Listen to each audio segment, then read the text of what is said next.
Hello Clasher. It's that time of year again. Canons 17 update sneak peeks are upon us. Sneak peek days 1 and 2 have came and gone, and we have actually already learned a lot about Canons 17 and what's coming in the next update. And today we're gonna be talking about the things that I found the most important that are coming in with the Townhall 17 updates that we learned from these first 2 days of sneak peek. I will be using judo sloth's video since I don't have access to these new features since I'm not there yet. Be sure to like and subscribe for more Clash of Clans Townhall 17 content when it drops. But speaking of Townhall 17, of course the major reveal is Townhall 17 itself. Not gonna lie, and I can already tell that it has one of the best designs for any Town Hall. But in order to get Townhall 17, you have to merge the Eagle Artillery into the Town Hall. And the Eagle Artillery has to be max level 7, and only then can you upgrade to Townhall 17. So how are we feeling about this change? Not only do we not have an Eagle Artillery anymore, but the Town Hall also has no more explosion when it's destroyed. It's always activated as a defense and no more Inferno Beam. Honestly, my first impressions or initial impressions is that it has gotten easier. I don't know how you guys feel. How do you guys feel?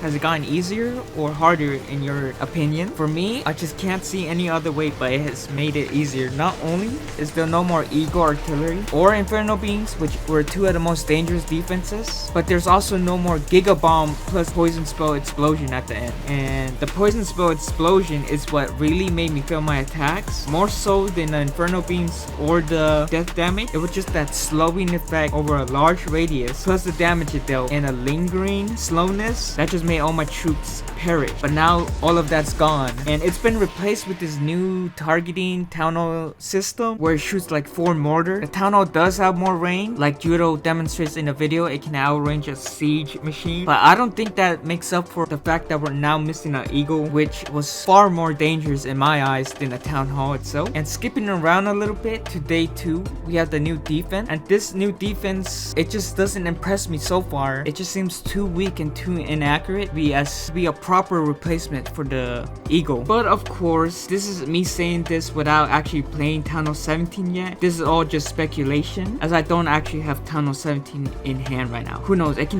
might even be way harder and I don't know what I'm talking about. But just of right now, what I've seen, it seems like it's easier. But let me know what you guys think. Alright, moving on to the next thing, we have some new troop levels and a new troop. The new troop is a spear thrower. It's a ranged attacking unit, similar like Judo said to the super bowler, but the main difference is that it takes up only 16 housing space as opposed to 40. Now this isn't a root rider. It doesn't seem as broken as the root rider was for Townhall 16, but it does seem like it will be fun. My main problem with range units is that I drop the rage spell and then they always walk out, so I'm gonna have to work on that. But yeah, I can't wait to use it, as the current attacking strategies have gotten a bit dull lately, so it would be fun to mix it up. But can we talk about these new troops and just how cool they look? Like, look at this dragon. I might just learn dragons just because of how cool they look. This is so cool. But it's not just them. Look at the E-Drag. Look at the wall breaker. We don't talk about the giant, but all these new troop levels are fun. They're good to look at least. Now the new spell revives a hero, and I believe it takes up 2 spell slots. This is a very interesting spell. In most other games, usually reviving a card or a monster or a hero, it usually isn't worth it because what you're giving up in terms of like damage is usually not worth the trade-off of bringing the hero back, only for it to die instantly again.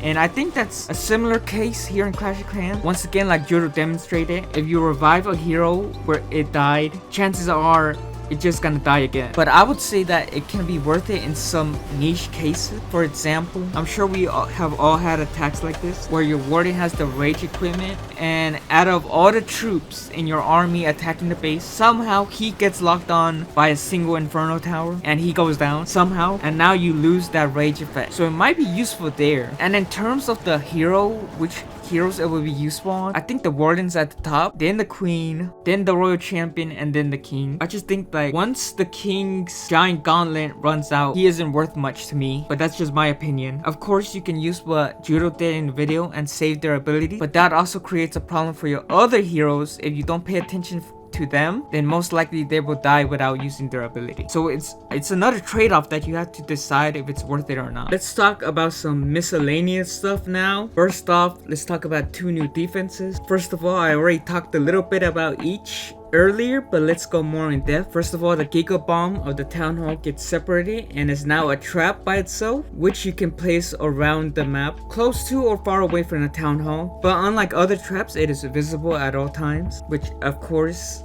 I guess it kind of makes sense since you technically already knew where the Giga bomb was at previous town halls. I would at least like to see what it would look like attacking if we couldn't see where it was. It can be triggered. If you're not careful and you don't trigger it, it can wipe out your army, as it does do insane amounts of damage. And the other defense is the Firespitter. Like I said earlier, I think it's a little weak by itself. It shoots 20 volleys of fireballs, and each volley can pierce up to 2 targets. It doesn't lock onto the troop itself, but rather where the troop was. So quick troops can dodge the volleys, which is why I believe that it maybe struggle a little bit. It might be a bit underwhelming, as well as it can only attack one side of the base. You do get 2 of them, which is nice. One for each side of the base, whichever way you decide to set them up. It does have a cool design though, I will admit. Okay, moving on, we have the Queen. The Queen is now unlocked in Town Hall 8, which is crazy. At this point, they should just merge Town Hall 8 and Town Hall 9 into one Town Hall. Up next, we have the Lab Assistant. The Lab Assistant is similar to the Builder Apprentice, in which it speeds up the lab instead of buildings. And also, unlike the Builder Apprentice, the first level is free. Last time I checked, a lot of people weren't a big fan of the Builder Apprentice, so it'll be interesting to see how people react to the Lab Assistant, since it does get at least 1 level free. At max level, it is capable of taking 12 hours off any lab update, which can effectively halve your upgrade times in the lab. It does cost a lot of gems, so it's another trade-off. Alright, we have one more significant thing to talk about, and that would be that Town Hall 17, we not only get a new level for Ricochet Cannon and Multi-Archer Tower, but we also get an additional one of each. Now this is the really scary part. Ever since their introduction, I think that Ricochet Cannons are the scariest thing on the base. Or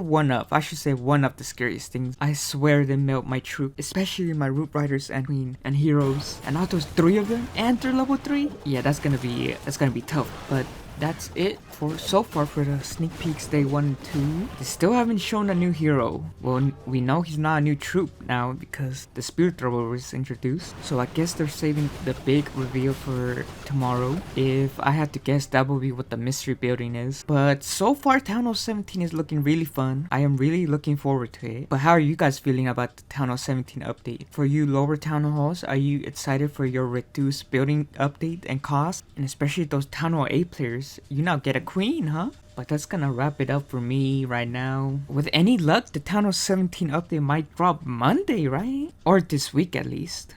Hopefully. So I can use all my magic items and then replenish them from the clan games and battle pass for this month. But yeah guys, that's all from me today. I'll see you guys next time. Peace out.